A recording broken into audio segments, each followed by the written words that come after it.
बात कर दो। इसका जो खोपड़िया है, इसको खोपड़िया को कैसे भी बर्बाद करो। तो खोपड़िया का जो चिपकने वाला है उसका थुथुरा कूंच दिया जाता है। तो थुथुरवा कूंचने के लिए एक एंटीबॉडी होता है। तो हमारे शरीर का डिफेंस मैकेनिज्म एक एंटीबॉडी बनाता है। ये एंटीबॉडी जाके इसके मुँह से सट जाता है, मुँह से चिपक जाएगा। देखिए यहाँ जाके चिपक गया, ये ऐसे चिपक गया, ऐसे चिपक गया। तो ये चिपक जाते हैं सब। तो वो जैसे चिपक जाएगा तो वो इससे नहीं सट पाएगा। अब इसके स्पाइक प्रोटीन जो हमारे फेफड़े के रिसेप्टर से सट रहा था, अगर एंटीबॉडी शरीर में बनने लगेगा तो जाके चिपक जाएगा इसकी स्पाइक प्रोटीन से और वो चिपक नहीं पाएगा। बस इसी तरह कोरोना सही हो जाता है। जिसके शरीर में एंटीबॉडी बनने लगा, वो एंटीबॉडी जाके किससे चिपकेगा? कोरोना वायरस के यहाँ पर जो स्पाइक प्रोटीन है उससे, और इस सिस्टम को लॉक कर देगा। अब ये लॉक कर देगा तो ये वाला इसमें जा नहीं पाएगा। लेकिन इस ससुरा कोरोना के बाहर बहुत ज़्यादा स्पाइक प्रोटीन है, तो बहुत ज़्यादा मात्रा में एंटीबॉडी होना चाहिए, तभी ना ये सबको लॉक करेगा। अभी देखिए ना, 1 2 3 4 5 पाँच को लॉक कर पाया। इस ससुरा कहीं ना कहीं से सट के घुस जाएगा। इसलिए हमारे शरीर में एंटीबॉडी ज़्यादा बनना चाहिए। देखिए यहाँ पे खूब ज़्यादा मात्रा में एंटीबॉडी बना है, ये सब देखिए एंटीबॉडी। तो जिसके शरीर में ज़्यादा एंटीबॉडी बना, वो कोरोना जैसे आया, एंटीबॉडी बन गया, धड़ाधड़ कोरोना का मुंह बंद कर दिया, अरे चुप ससुराला, तो तू सट के अंदर घुस जाएगा। और जिसमें ये एंटीबॉडी नहीं बन पाया वही लोग मर जाते हैं। तो कहा जाता है जिसका इम्यून अच्छा होगा, अच्छा होने का मतलब वो एंटीबॉडी ज़्यादा बना देगा, कोरोना का मुंह चिपका देगा, थाप दिया, चल चुपचाप रहो यहाँ पे, अब वो बच जाएगा यहाँ पे। अब आपको एक बात समझ में आ रही होगी हल्का हल्का कि वैक्सीन क्या करेगा।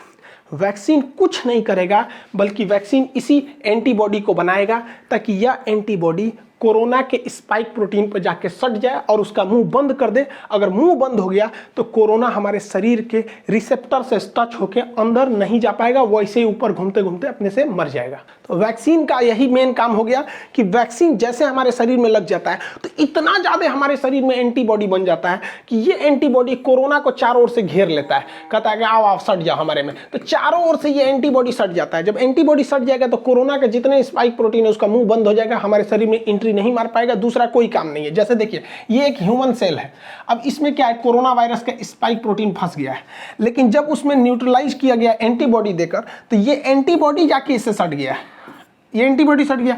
अब ये इससे डायरेक्ट टच में नहीं आ सकता है, तो हमें कोरोना नहीं होगा। यही काम होता है हमारे वैक्सीन का। अब इसमें इतना टाइम क्यों लग गया? तो देखिए वैक्सीन बनाने में सबसे बड़ा था कि इसके अंदर का जेनेटिक मटेरियल जो फोटोकॉपी कर रहा था वो क्या है पता करने के लिए। तो बाद में पता चला कि वो आरएनए है। देखिए हमारे शरीर में डीएनए होता है, डाईऑक्सीराइबोज न्यूक्लिक। डीएनए जो होता है वो 2 धागा का बना होता है यहाँ पर देखिए, और आरएनए जो होता है वो केवल सिंगल हेलिक्स होता है, सिंगल धागा का बना होता है आरएनए। तो जितने वायरस होते हैं वो आरएनए होते हैं, ज्यादातर वायरस आरएनए। अब आरएनए को बनने में ज्यादा टाइम नहीं लगता है, खटाखट आरएनए बनता है, जबकि डीएनए बनने में टाइम लगता है। तो वायरस जो है बड़ा जल्दी जल्दी बनने लगते हैं सब यहाँ पे। तो वैज्ञानिकों ने इसी आरएनए को पकड़ के निकाला, इसलिए जितना वैक्सीन है सब वैक्सीन को आरएनए वैक्सीन, एमआरएनए वैक्सीन कहा जाता है। तो इस कोरोना का जो आरएनए है उसे वैज्ञानिकों ने निकाल लिया। अब देखिए हम लोग में तो डीएनए पाया जाता है, तो डीएनए नहीं है, देखिए डीएनए आरएनए में अंतर नहीं। एक उखाड़ दीजिए इसका तो क्या बन जाता है, आरएनए बन जाता है। तो डीएनए से आरएनए बनाया जा सकता है, उखाड़ के नोच दीजिए बस क्या बन जाएगा, आरएनए बन जाएगा। तो वैज्ञानिकों को कोरोना वायरस का आरएनए मिल गया। तो कोरोना कैसा वायरस है, एक आरएनए वायरस है, बस हमको ये मिल गया।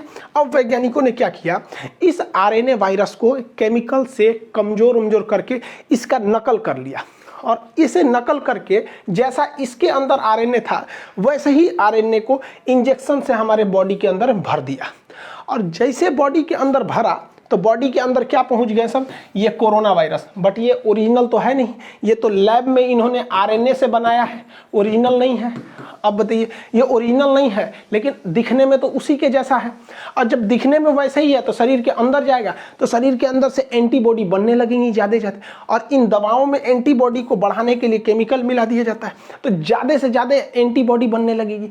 तो जब कभी हमें वैक्सीन लगा दिया जाता है तो यह वैक्सीन एंटीबॉडी का निर्माण बहुत जोर से करने लगती है, और हमारे शरीर में खूब ज़्यादा एंटीबॉडी हो जाता है, जो कि नकली कोरोना वायरस को देखकर बना होता है, और इसी बीच में ना वो पूरे उस कोरोना वायरस को घेर लेते हैं। हमारे शरीर में पूरा का पूरा एंटीबॉडी हो गया, और जब कभी भी ओरिजिनल कोरोना आता है तो हमारे एंटीबॉडी घेर लेते हैं कोरोना का। चाचा आ गए, चाचा आ गए, चाचा को घेर लो, चाचा को घेर लो, पूरा घेर लेते हैं चाचा को, और चाचा का थूथूर चिपका देता है, लो चुपचाप सट गया यहाँ पे, तो सटा लेते हैं सब। अब कोरोना तो कुछ कर नहीं पाएगा, क्योंकि वो डायरेक्ट सेल मेम्ब्रेन में नहीं घुस सकता है, क्योंकि सेल मेम्ब्रेन सेमी परमेबल होता है। बायोलॉजी के बैच में पढ़ा दिए थे, सेमी परमेबल का मतलब होता है अर्धपारगम, मतलब किसी खास चीज़ को जाने देगा और कुछ खास चीज़ को ही आने देगा। उस खास चीज़ में कोरोना शामिल नहीं है, इसलिए कोरोना जब भी जाएगा तो रिसेप्टर से जाएगा, और ये एंटीबॉडी जाके कोरोना के स्पाइक प्रोटीन का मुंह चिपका दिया, रिसेप्टर से सटेगा नहीं। यही एक सिंपल फंडा होता है वैक्सीन का। ये वैक्सीन यही काम करते हैं सब। अब दुनिया के कई तरह के वैक्सीन है, जिसमें फाइजर जो है वैक्सीन, इस पूरा अमेरिका का है, इसको